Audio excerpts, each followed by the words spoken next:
su gestión así lo va a permitir. Incluso la información reservada tendrá algún tratamiento que usted y este Pleno dispongan desclasificar para que pueda ser revisada por todos los peruanos. Las comisiones investigadoras se encargan de estudiar un asunto de interés público y pueden solicitar información a públicos y a privados para sustentar sus conclusiones. No hay proceso, no hay debido proceso, porque estamos en una sede que ha respetado todo lo que esté establecido en el reglamento y lo hemos hecho con absoluta prolijidad, presidente. Hay conclusiones, sin embargo, que podrían afectar el honor de las personas. Por eso es que estas sesiones se hacen de manera reservada. Por eso, presidente, es que nosotros hicimos un acto de llamada de atención en la última sesión a fin de que esto pudiera tener la cadena de reserva que es necesario mantener en un Estado de Derecho. Un Estado de Derecho en el cual las instituciones, siendo frágiles, exigen que cada uno de los miembros que somos parte de estas instituciones seamos absolutamente responsables. Presidente, nosotros como Comisión Investigadora, como Congreso de la República, no somos fiscales, no somos jueces, hacemos un trabajo de investigación de carácter político, porque ese es nuestro rol, porque este es el primer foro político de la nación y porque aquí hemos venido a hacer política, política entendiendo esta como el arte, la forma, la ciencia de llevar a un pueblo hacia su pleno desarrollo. Aquí hacemos política, sí señor, y nuestra investigación es de carácter político. Se ha citado, presidente, a sesión pública. Dejo sentada mi posición que las conclusiones a las que ha arribado la comisión son producto del debate. En este espacio, finalmente, se discutirá y se determinará qué es lo que nosotros redactamos y enviamos en forma de conclusiones y recomendaciones a las diferentes entidades que deberán encargarse, y a ellos sí, de determinar de manera concluyente si existe o no responsabilidad, si esta responsabilidad es administrativa, o si acaso tiene connotaciones penales, o si acaso debe llevarse a cabo un juicio político para quienes corresponda. Ahora sí, empezando con el tema que nos ocupa, comento dos hechos encontrados en nuestra investigación. Un dato grande y que no debe dejar de llamar la atención. De hecho, a nosotros nos llamó muchísimo la atención. En un solo banco, el Banco de Crédito del Perú, en 41 cuentas, Odebrecht movió en 10 años alrededor de 15.000 millones de dólares. 15.000 millones de dólares. Asimismo, Odebrecht, a través de este mismo banco, recibió transferencias del extranjero entre los años 2008 en adelante por 5.000 millones de dólares y remitió una cantidad similar al extranjero. Como vamos a ver un poquito más adelante, presidente, tendríamos nosotros que investigar en detalle qué tipo de operaciones generaron movimientos tan altos de dinero. Un dato pequeño.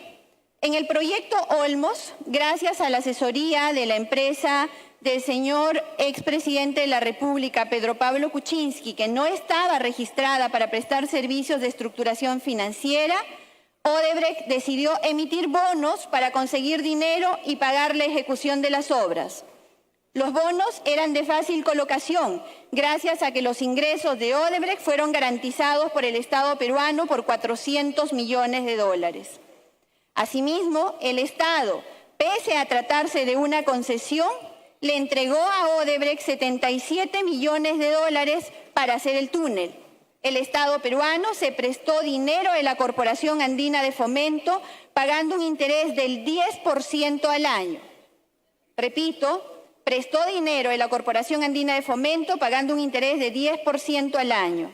En una de las emisiones de bonos por 20 millones de dólares, operación en la cual el Banco de Crédito representaba a los que compraban los bonos, Odebrecht consiguió el dinero, pero ocurrió que el dinero supuestamente recaudado para ejecutar la obra se prestó a otra empresa del grupo Odebrecht. Es decir, Odebrecht se prestó a sí mismo. Y se prestó a sí mismo el dinero para ejecutar la obra. pero el interés ya no era el que se estaba pagando del 10%, sino se prestó a sí mismo pagando el 4%. Así, el dinero para ejecutar la obra, Odebrecht lo utilizaba como préstamo capital para llevar adelante cualquier otra operación de su interés. De esa forma conseguía un crédito fácil porque no tenía que pedir plata a un banco ni cumplir ningún requisito. Y además era barato, ya que el interés normal estaba por encima del 10% anual, pero Odebrecht conseguía dinero al 4% anual.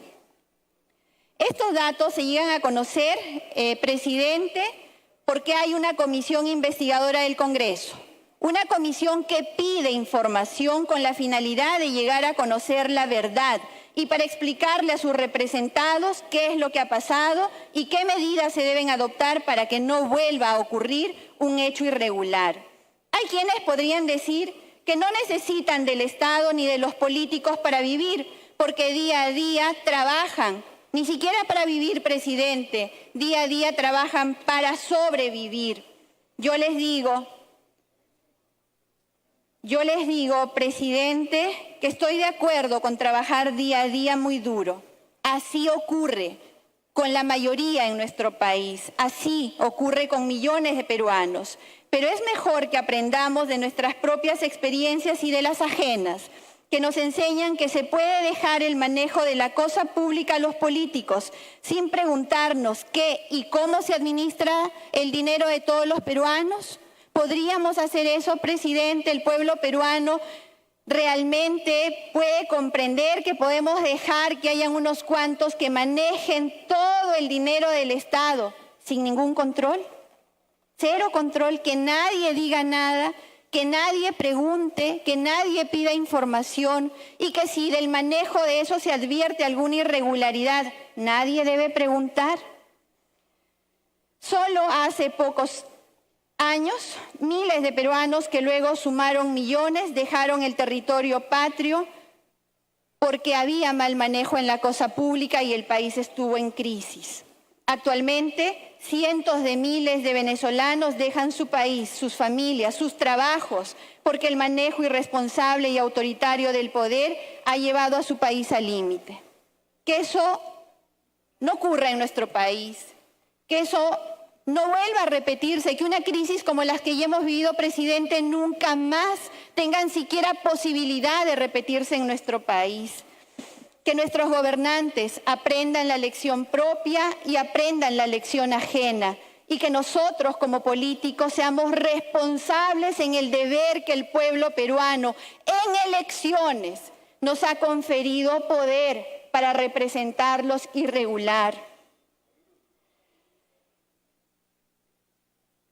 Para tener una posición vigilante debemos estar informados. Sin acceso a la información, sin saber lo que pasa, no podemos tomar ninguna medida, no podemos apoyar ninguna acción del Estado. El derecho de acceso a la información, el derecho a la verdad, son derechos fundamentales y requisitos indispensables para una buena gestión pública. Previenen el abuso de los funcionarios, promueven la rendición de cuentas y la transparencia y, sobre todo, previenen la corrupción y el autoritarismo. En consecuencia, una conducta ciudadana responsable debe exigir transparencia y obtener información de parte de nuestras autoridades para, según la información recibida, se pueda dar apoyo a alguna medida gubernamental. En mi caso, estoy obligada a efectuar fiscalización y control del Ejecutivo. Ese es nuestro deber también, colegas, de todos. Así, por ejemplo, que este gobierno y los anteriores han tenido una actitud bastante complaciente con el proyecto del gasoducto del Sur. Hace 2 semanas estuvo el presidente del Consejo de Ministros para sustentar su presupuesto. Le hice ver que el Ejecutivo había presupuestado diversos pagos a Odebrecht por alrededor de 600 millones de soles, pese a los problemas de corrupción que afronta dicha empresa, lo cual no parecía coherente con la declaración de lucha contra la corrupción del gobierno. Le pregunté si el gobierno tenía una política anticorrupción en general y en especial con relación a las empresas brasileñas. Le pregunté si se había efectuado una investigación interna sobre la existencia de posibles actos de corrupción vinculados al proyecto del gasoducto. Le pregunté por qué no se había hecho uso de la cláusula anticorrupción que contempla el contrato del proyecto gasoducto.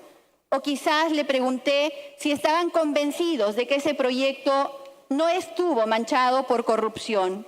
Le pregunté por qué desde la fecha de terminación del contrato, que fue el 24 de enero del 2017, no se había tomado ninguna medida de acuerdo a lo pactado en el contrato. Le pregunté por qué habían dejado vencer el plazo de 1 año para efectuar una subasta internacional conforme estaba establecido en el contrato. Por último, respecto de su afirmación de que se estaría trabajando un estudio para determinar qué acciones adoptar, le solicité en dicho acto: no hay control y sin posibilidad de control no es posible la colaboración entre poderes del Estado, razones que además no son obligatorias por la condición del cargo que ejercemos. El proyecto gasoducto tiene un costo de casi 8.000 millones de dólares. Es el proyecto más caro de los hasta ahora ejecutados. Si bien es verdad, se trata de una concesión y como tal tendría que ser pagada por todos los que utilicen el ducto, también es cierto que el Estado aseguró los ingresos de la concesionaria. Es decir, si el ducto se terminaba, pero no era utilizado por nadie, el Estado peruano cubría los ingresos hasta 900 millones de dólares al año de la concesionaria. ¿Qué hizo el Estado para ir juntando todo ese dinero? Pues nada más simple que recaudar un monto de dinero incorporado en el recibo de luz, cuyo producto se iba a entregar a Odebrecht apenas estuviera instalado y en operación el ducto. Entonces, tratándose de una obra de tanta trascendencia, no solo para los que utilizarán el ducto, sino para todos los peruanos, porque de todos salía el dinero, encuentro justificado todo pedido de información que haga en ejercicio de mi función congresal al gobierno, lo cual está muy lejos, presidente, de poder calificarse de obstruccionismo o confrontación. El ejercicio responsable del deber que tiene el Congreso de la República, de forma alguna debe calificarse de esa manera. Presidente, la Comisión tiene un mandato claro y expreso del Pleno del Congreso. Ninguna comisión puede exceder los límites que están claramente marcados en la moción que aprueba este Pleno, aprobando su conformación y el inicio de sus actividades. En el caso de la comisión que he presidido, fue investigar los delitos cometidos por funcionarios públicos con ocasión de la ejecución de proyectos u obras públicas contratadas con empresas brasileñas y sus consorciadas. En atención a dicho mandato, presidente, se acordó investigar 11 proyectos. 11 de los más de 40 que han ejecutado las empresas brasileñas en nuestro país. Se constituye así, presidente, esta en una de las investigaciones más grandes y más complejas que ha enfrentado una comisión investigadora en la historia del Parlamento. Estos proyectos son: proyecto de irrigación e hidroenergético Olmos. Se investigó las etapas de trasvase y de irrigación. Segundo, el corredor vial interoceánico Sur Perú-Brasil, tramos 2, 3 y 4, IRSA Sur. Tercero, el proyecto del Metro de Lima, la línea 1, sus tramos 1 y 2. Cuarto, el proyecto Línea Amarilla y Vías Nuevas de Lima. Aquí hay 2 proyectos que se han trabajado en simultáneo y que han merecido un solo informe. El proyecto de la Central Hidroeléctrica de Chaclla, el Hospital Antonio Lorena en el Cusco, el Centro de Convenciones en Lima, el proyecto Chaimochic en su tercera etapa, el gasoducto sur peruano y el proyecto Alto Piura. La comisión ha verificado que las empresas brasileñas Odebrecht, OAS, Andrade Gutiérrez, Queiroz Galbao, Camargo Correa y sus consorciadas peruanas lograron una participación ventajosa en los proyectos, obras o concesiones otorgados por el Estado peruano durante los años 2001 a 2016, debido a acuerdos irregulares con autoridades, funcionarios y servidores públicos de los 3 niveles de gobierno. Lo que menos importó, presidente, fue el interés del Perú y el respeto a la Constitución y a las leyes en las negociaciones desarrolladas por los altos funcionarios peruanos. El mismo día en que se reúnen, por ejemplo, el señor expresidente Ollanta Humala con Jorge Barata, con Luis Mameri y con Marcelo Odebrecht, el grupo empresarial Odebrecht compra Kuntur Transportadora de Gas Sociedad Anónima. Luego, el expresidente Humala impulsa el gasoducto del sur pese a que no había gas suficiente y era incierta la demanda de dicho producto. No solo eso, por un lapso de poco más de 3 meses, un mismo proyecto es concedido a Kuntur Transportadora de Gas S.A. y también a favor del consorcio Gasoducto Sur Peruano. Claro, en realidad ambos eran Odebrecht. Pero hay más. Cuando una concesionaria renuncia a la concesión que le fuera otorgada, debe pagar la fianza a favor del Estado. En este caso, había una carta fianza de 66.6 millones de dólares. ¿Qué creen que pasó? El Estado peruano primero suspendió la concesión para no hacer evidente el incumplimiento de la concesionaria y luego, gracias a un arbitraje, se devolvió la carta fianza a Odebrecht. Se negociaba directamente, afectando el principio de igualdad y de libre competencia en la economía. Las asociaciones público-privadas tienen por objetivo aliviar el compromiso dinerario del Estado, pero estos privados, pese a la magnitud de sus operaciones, invertían muy poco de su bolsillo, recurrían a financiamiento de terceros y modificaban las condiciones cuando tenían algún problema. Ejemplos recientes, el aeropuerto de Chinchero. El concesionario no pudo hacer el cierre financiero, es decir, conseguir dinero para hacer la obra. Entonces, ¿qué se quiso hacer? Nada más simple que adelantarles el dinero, darles plata para ejecutar el proyecto. Y nos quisieron convencer diciendo que era un ahorro, que no íbamos a pagar intereses. Raro, el privado preocupándonos por reducir el gasto público. De repente conseguimos empresas que ejecuten obras públicas de forma gratuita. En este esquema, hasta esas ideas parecían ser ciertas. Otro ejemplo de los proyectos investigados es el Hospital Antonio Lorena. Al concesionario se le pagaba cuando instalaba el ascensor y lo dejaba operativo. Ahí se pagaba. Pero nuevamente, los malos privados quieren trabajar con dinero del Estado. Más fácil, más barato. Entonces, modifican la forma de pago. Así, en contra de las bases, acordaron adelantar 10% cuando se contrataba la compra. Firmo el contrato, te doy 10%. Luego, si llegaba a aduanas, te doy otro 10%. Si ingresa al almacén del hospital, 30% más. Y si se instala, 40% más. Y si se aprueba el restante, y así se aprobaba el restante 10%. El contrato decía solo 10% al hacer el contrato. Con esto lo elevaron para pagar casi la totalidad. ¿Cualquier parecido con el proyecto que acabo de mencionar u otras obras o proyectos? ¿Será pura coincidencia? Es evidente que la variación de las bases, esto es, las condiciones en que se convocó al proceso de contratación, afecta claramente el principio de igualdad y de libre competencia. Si en Chinchero el dinero iba a ser adelantado por el Estado, entonces es muy probable que se hubieran presentado otros postores. Pero si las condiciones se cambian durante el camino, lo más probable es que responda a un acuerdo colusorio. Ya no ha habido tiempo para seguir investigando, pero los mecanismos orientados a defraudar al Estado y favorecer intereses de los particulares fueron muy complejos y diversos.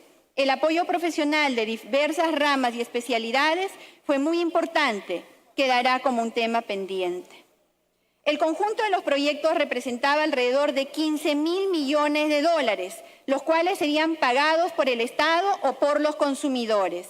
El principal responsable de las contrataciones ha sido el Poder Ejecutivo, que hasta elevó el nivel de endeudamiento público, sí, elevó el nivel de endeudamiento público para facilitar proyectos que ahora están cuestionados por corrupción, como facilitar la ejecución de la carretera interoceánica sur. Repito, el principal responsable de la celebración de los contratos de ejecución, por lo menos de los proyectos investigados por esta comisión, ha sido el Poder Ejecutivo, con la participación destacada de Proinversión, cuyo Consejo Directivo se encontraba integrado por los ministros, la Presidencia del Consejo de Ministros, el Ministro de Economía y Finanzas, el Ministro de Energía y Minas, el Ministro de Transportes y Comunicaciones y el Ministro de Vivienda, Construcción y Saneamiento. Las facilidades que eran otorgadas por el Ejecutivo incluían la creación de un marco normativo favorable al privado, la designación de personas en los comités de selección o especiales prestas a favorecer a determinados participantes, el compromiso de los recursos públicos para garantizar la inversión y ganancias privadas, todo ello matizado con la limitación de los mecanismos de control. Por ejemplo, mediante la utilización de organismos internacionales. Esto es importante, la utilización de organismos internacionales que ante cualquier cuestionamiento, cualquier incluso solicitud de información, invocan inmunidad diplomática, obstaculizando por completo el control de los proyectos y con la falta de rentabilidad de los proyectos.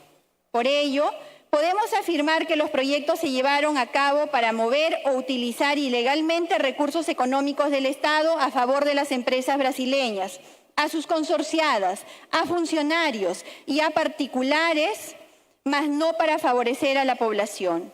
Con el ánimo más conciliador posible, pero con la firmeza que autoriza la verdad de nuestra posición, me dirijo a usted, por su intermedio, presidente, al presidente de la República, para que disponga las investigaciones internas correspondientes que permitan tomar acciones inmediatas y remitir las conclusiones al Ministerio Público para que evalúe el inicio de investigaciones fiscales correspondientes con el objeto de lograr una sanción efectiva de los responsables.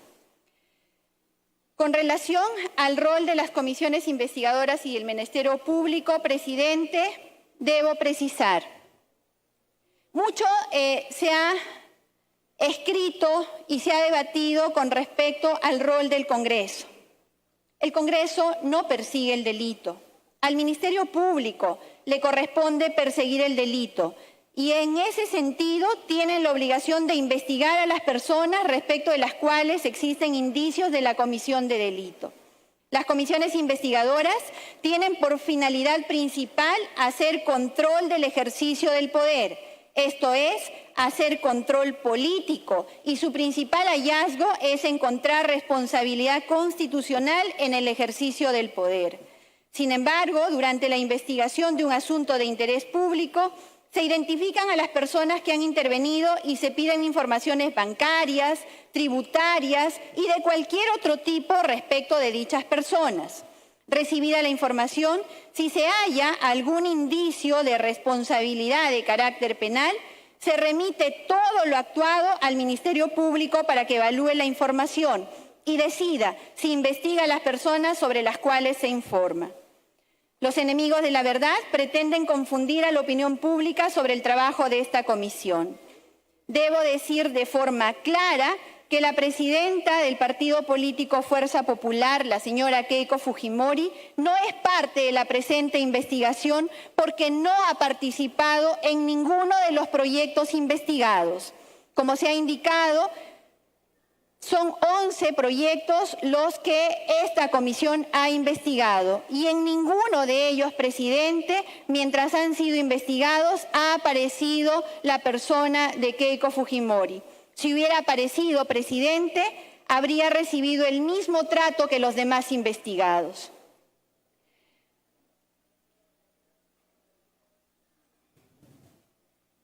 Con respecto al expresidente Alan García, también se han difundido mensajes contrarios a esta comisión con el objeto de desacreditarla.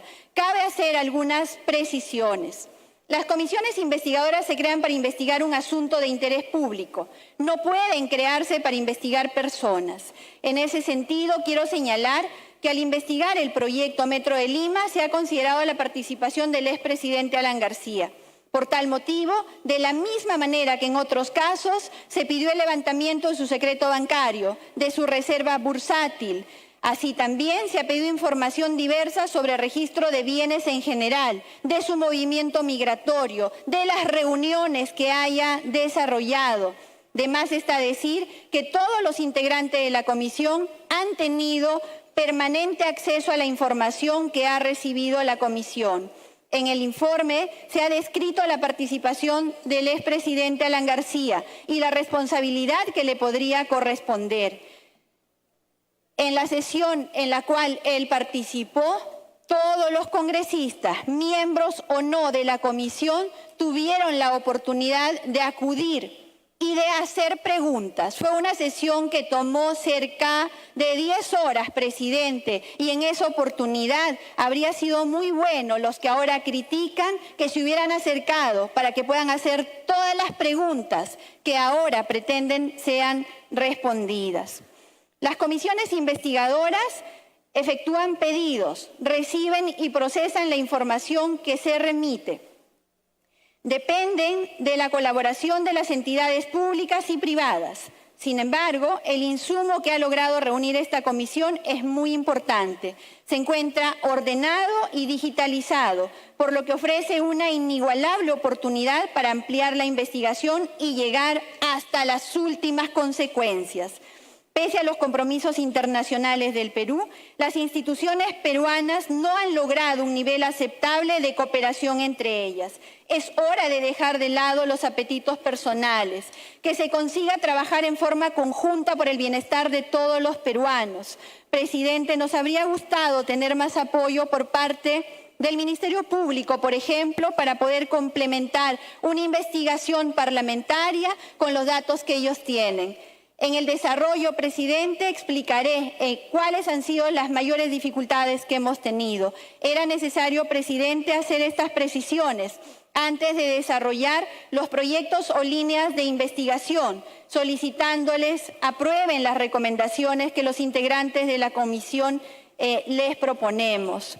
Presidente, antes de empezar con la exposición, quiero públicamente y para que a través suyo también se pueda hacer un reconocimiento, agradecer al personal profesional, técnico y auxiliar que ha acompañado a la comisión. Solamente hemos tenido un responsable por cada proyecto que ha tenido que hacer un trabajo titánico a fin de desarrollar esta investigación. El trabajo se ha apoyado en el personal técnico y auxiliar, que ha trabajado de lunes a domingo, sin horario, presidente, y que ha trabajado incluso días emblemáticos como el Día del Trabajo o el Día de la Madre o el Día del Padre. El registro de asistencia y de participación está a disposición para cualquier